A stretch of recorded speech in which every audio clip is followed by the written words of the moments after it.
We have a little bit of time. If people have questions they'd like to put to the panel, hopefully. Yes, thank you very much for all the presentations. They were terrific and so interesting. I feel a bit badly. I feel like I've been put forward to the very front of this project, and I'm looking at it.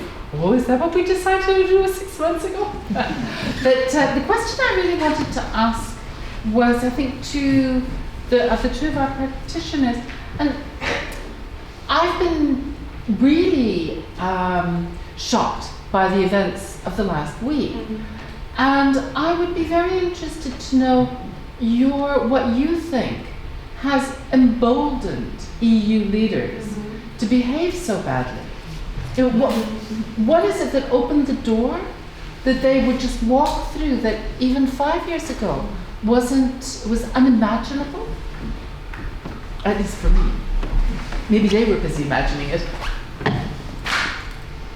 Who wants to take that first? Or should we take a few more? Well, have we got some other questions? No, you're going to have to answer the question. Maybe I'll start by outlining what our official response was and reflect a little bit from a personal point of view of how we might have gotten to where we are.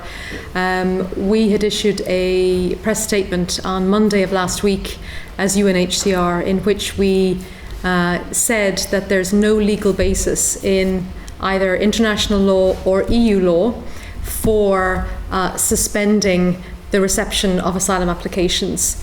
So we made our position quite clear that what had been announced was not in compliance with the legal framework. We also, in that statement, recalled that people should not be punished for the act of crossing a border, as long as they promptly present themselves to the authorities. So on the two planks of what had been announced at the Greek border, we made those statements in relation to those issues, because for us the legal framework is absolutely clear. What has changed? I think there have been a number of things, and this is just from a personal point of view, that have happened in recent months that may have given an indication that people can be more creative with the international legal framework, and that are some of the recent judgments coming out of the Strasbourg court. Now, whereas the most recent judgment, ND and NT against Spain, which dealt with the Ceuta situation, whereas that court judgment was really rather limited, and the court did take the opportunity to recall the fact that every state must have in place effective points of access for asylum seekers. Whereas those elements were placed in the judgment, there are other aspects of the judgment which some people have seized upon to say this gives us a legal basis for pushbacks or for closing borders. So while, let's be clear, and I think we all know that, the court didn't say that, there's been a spinning of that judgment. And we saw a similar reaction to the judgment in the case of Ilyas and Ahmed before the Strasbourg court. Again, that has been cited in support of the idea that you can detain people without really detaining them. So, you know, there are many other factors as well, but I think we need to not lose sight of the fact that maybe some developments in jurisprudence recently have been used in a certain way. And then I think also there was a particular set of political circumstances around the recent developments which enabled politicians to provide, again, a particular story on what had happened. As UNHCR, we would recall that very, very frequently, including in our recent history, refugees have been used for political purposes. That's not unusual, and that's not just a European context.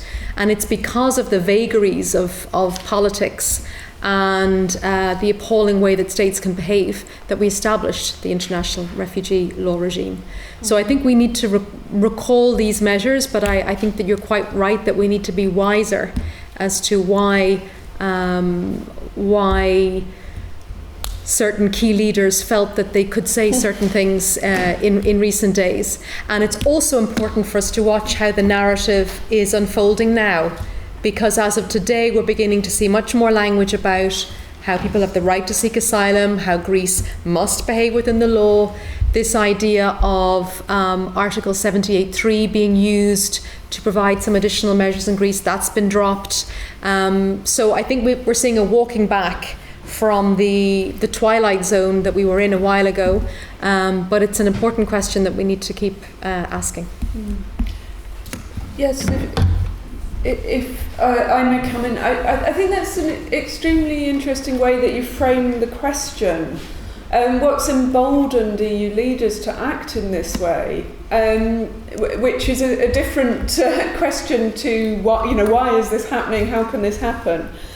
I think what's emboldened them, there's a combination of factors. One, it is a belief that an absurd belief, a contradictory belief, that the way to defend protection in Europe is to prevent people from arriving. And we've had a number of meetings with the new commissioners, with Johansson and Skinas, and you hear a continuation of that paradoxical narrative that we must offer protection to genuine refugees, but we must close the borders and end irregular arrivals.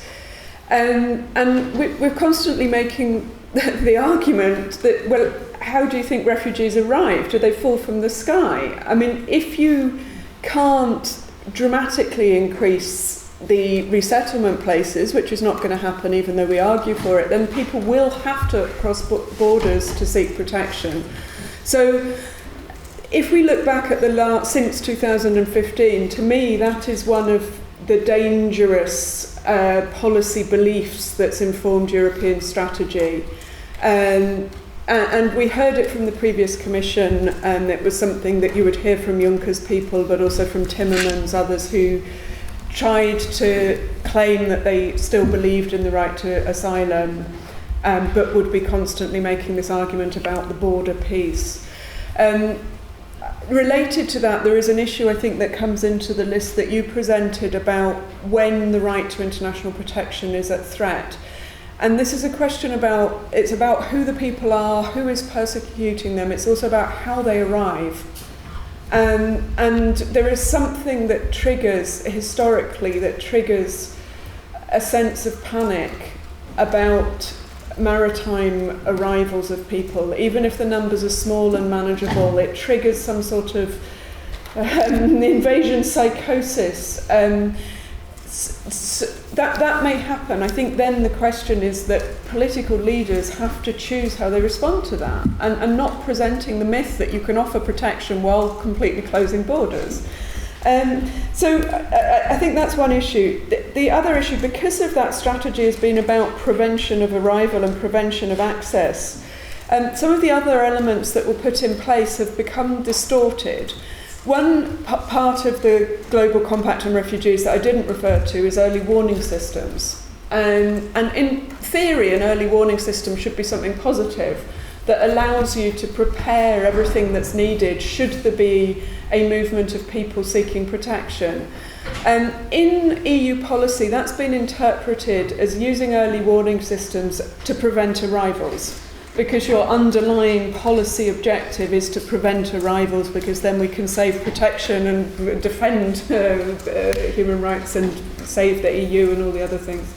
So if we look at early warning systems, instead of having in place something that could manage the arrival of some tens of thousands of people from Turkey into Greece, early warning systems have been based on the expansion of Frontex in the Balkans and the attempts ready to close borders across the region to prevent people from moving on. So it's a question about choices about how you deploy your resources. Finally, I would say that there's an obvious issue here that I wouldn't say it's necessarily what's contributed to emboldening people. It's the continuous risk of a strategy that's based on relying on leaders in other countries who are themselves running undemocratic regimes. And it's entirely predictable that this would happen. I mean, everybody could see that Erdogan is not a reliable partner for multiple reasons. I think the question now is that the concessions he's trying to extract, which Hakan so rightly says are to do with Turkey's interests in Syria, will European leaders go so far as to accept the things that he really wants, rather than giving him the things that don't matter, which is the money and so on? That's not the Turkish side of the deal. The emboldenment, I think, comes partly from the changing role of the European Commission. And this is something that alarms us. Member states, nations, that is to some extent something you expect. And Sophie, as you described, the whole international law itself, of course, is based on looking at ways to constrain and control states who would otherwise act in their own interests, and to move towards something collective in the global good. The European Commission, I think, in the last 4 to 5 years has changed sides somehow. And rather than being the defender of the treaties that it should be, it's been trying to play the role of the tool of the member states and putting in place what the member states want. And we hear that so often. Why are you doing this? Why this? Because it's what the member states want. And the role of the Commission is not to do what the member states want.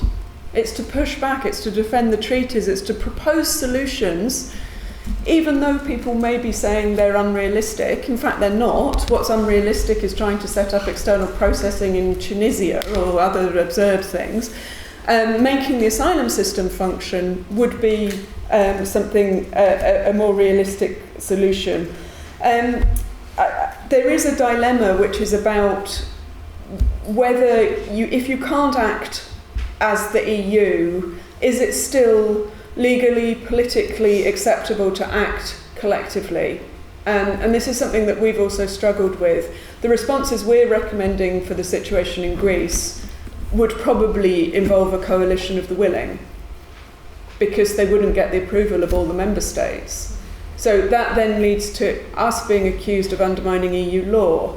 But doing something as part of the EU legal order, the legal order should be defended, obviously, first point. We want the Commission condemning actions to suspend asylum where there's no legal basis, obviously.